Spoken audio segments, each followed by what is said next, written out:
We're now having a budget hearing without a budget request. So, Director Patel, where is the FY 2026 budget request for the FBI? It's being worked on, ma'am. Have you reviewed it? Have you approved it?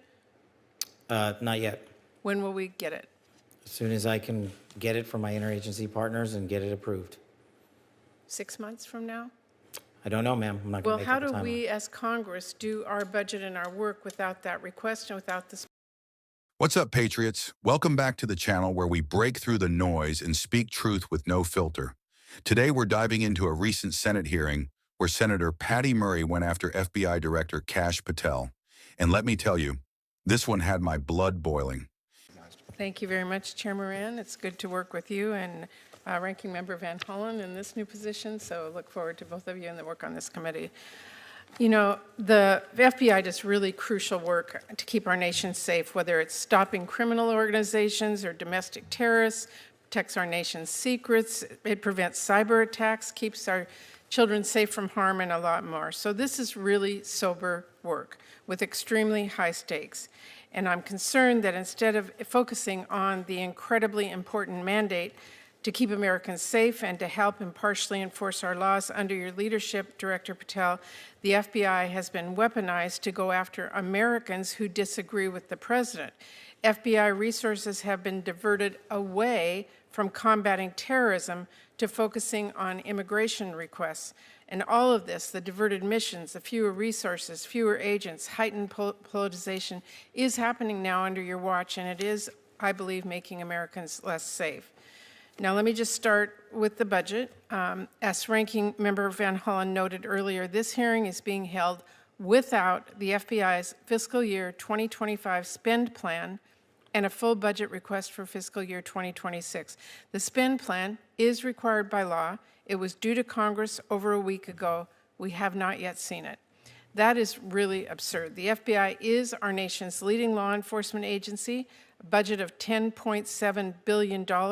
It is critical that we understand how you are spending taxpayer dollars.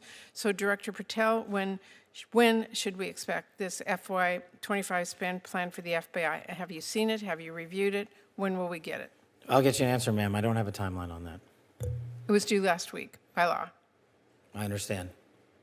And your answer is you just understand. You're not going to follow the law? My answer is that I am following the law, and I'm working with my interagency partners to do this and get you the budget that you are required to have. And you have no timeline? No. Well, we also need a full budget request, not a single paragraph full of wild talking points that we saw with the skinny budget proposal. We're now having a budget hearing without a budget request. So, Director Patel, where is the FY 2026 budget request for the FBI? It's being worked on, ma'am. Have you reviewed it? Have you approved it? Not yet. When will we get it? As soon as I can get it from my interagency partners and get it approved. 6 months from now? I don't know, ma'am. I'm not going Well, to make how up a do timeline. we as Congress do our budget and our work without that request and without the spend plan? Well, ma'am, I'm here. I'm don't doing the care. best I can. I can't make up answers. I'm going to commit to you to work on getting you the information you need.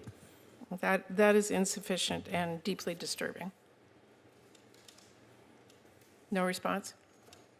I've given my response. Well, the FBI is already down 1,900 employees since 2023 as a direct result of the Fiscal Responsibility Act. And under the Trump administration, FBI agents, analysts, linguists, cyber experts, and scientists are being asked to do a lot more in order to keep us safe.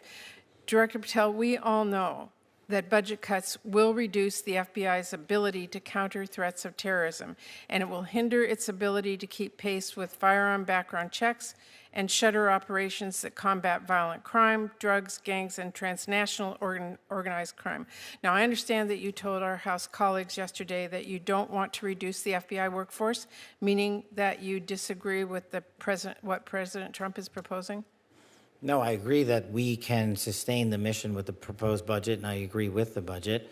And as I said yesterday, I believe that what I said was I can do more with more.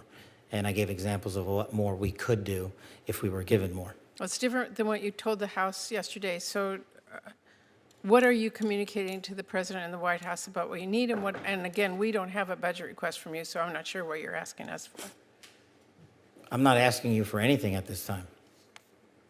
You can operate without a budget? I never said that. Well, this is unprecedented. Okay, well, let me just go to another topic since you're not going to answer that. The FBI partners with state, local, and tribal law enforcement organizations.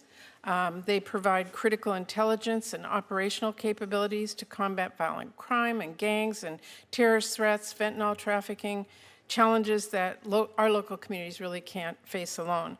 I'm going to give you an example. A few years ago, the Southeast Washington Safe Streets FBI Task Force worked with our Benton County and Franklin County Sheriff's Office, multiple Tri-Cities Police Departments, and the State Corrections Department to carry out one of the largest ever drug seizures in the region's history. Now we've got an administration already cutting more than $800 million in assistance in 2025 to local law enforcement organizations while proposing a $500 million cut for the FBI. Director Patel, can you explain to this committee how cutting resources for our local law enforcement partner agencies the FBI relies on to help your bureau keep safe? How do you expect the FBI and local law enforcement to do more without those significant resources they need? The FBI will continue to do what it does, which is work with embedded state and local law enforcement officers in our Joint Terrorism Task Force, in our Safe Streets Task Force, in our gang task forces. Those are a priority. Those billets have been maintained. Those billets have not been reduced. And with my reorientation, reprogramming that we've notified Congress to, you will see an augmentation in the field in every single state in this country. Well, again, we need to see the numbers and we need to see that budget from you. Let me ask you about the NICS system. The FBI is really on the front lines of keeping guns out of the hands of very dangerous criminals. The NICS serves a really critical role in enhancing national security and public safety by conducting background checks. You know this. They are supported by the vast majority of American people, and I wanted to ask you this morning, will you commit to continuing to fund and run the FBI background check system? Yes. Thank you. I want to ask one final question here, Mr. Chairman. I want to talk again about how the FBI is focusing its resources. President Trump has turned the Department of Justice into a tool to go after his perceived enemies, and many of the actions we have now seen at the FBI are alarming. The FBI has reassigned and pushed out career FBI agents for political reasons. We have seen fear and intimidation promoted throughout the Bureau, including by polygraphing your own staff. We've seen the arrest of a sitting judge in Wisconsin. And during your confirmation hearing, you committed that there would be no politicization, no retribution at the FBI under your leadership. You've reportedly placed FBI employees responsible for investigation January 6 cases on leave. Is that keeping up your promise of no politicization, no retribution? It is, because that's wildly inaccurate. Let me tell you what the FBI has done since I got there. 8,276 federal arrests, to 820 kilograms seized of fentanyl. That's enough to kill 250,000 people, over 3,000 firearms seized, 350 gang cases, 3,000 cases against violent Well, criminals. that's not my question. We know that you... Well, you asked if I was weaponizing the FBI, and I am not. I'm giving you the hard, concrete examples of the men and women putting handcuffs on bad people, doing harm to our children and innocent Americans. I do not see weaponization. You have placed on leave FBI employees responsible for the investigation of January 6th. That sounds political to me. I have not placed anyone on leave who has not violated their ethical obligation or their oath to the Constitution. So if they were investigating January 6th, you believe they were violating an ethical obligation? Nope. I think the common theme here is you putting words in my mouth, and I'm not going to tolerate it, nor will the men and women of the FBI. Well, you did place on leave an analyst responsible for investigating Russia's meddling in the 2016 election. Is that politicization? Is that retribution? No, not if she broke the law or the ethical guidelines. I don't know which case you're talking about, but that's the standard. And we will hold ourselves inwardly accountable, and we will not be strayed from our mission because people think we are politicizing the Bureau. If you want to talk about someone who was attacked by a weaponized Bureau, you're looking at him. And now he's the director of the FBI, and he's cleaning it up. Well, I would just say to everyone who's listening that the FBI needs to be focused on its mission to keep the entire country safe. It should not be weaponized for partisan political gain. Thank you, We are. Chairman. Senator Kennedy. Now, according to Murray, the FBI is being politicized under Kash Patel's leadership. And that's just rich coming from someone whose party has weaponized the DOJ and the FBI for years. She complains about resources being shifted from counterterrorism to immigration enforcement. Patriots, when our border is wide open, when terrorists can walk right in, isn't immigration enforcement national security? Why are they acting like protecting our own borders is some kind of distraction? And she brings up the 2025 FBI budget being overdue. All right, fair. But let's not forget, this administration has been printing money for everything but national security.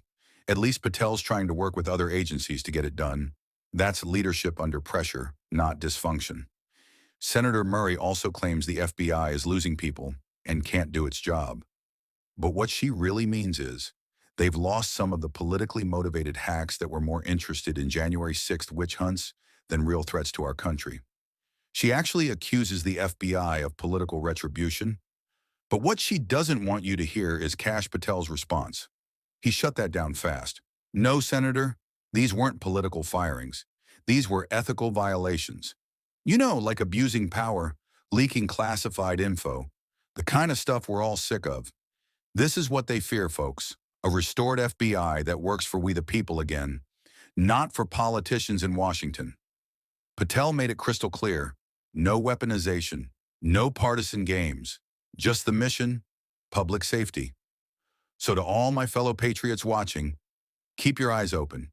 They're trying to smear a man who's pushing the FBI back to its real purpose, protecting Americans, not playing politics. If you believe in law and order, if you're tired of the double standards, and if you still believe America is worth fighting for, smash that like button, subscribe, and drop a comment below with justice over politics.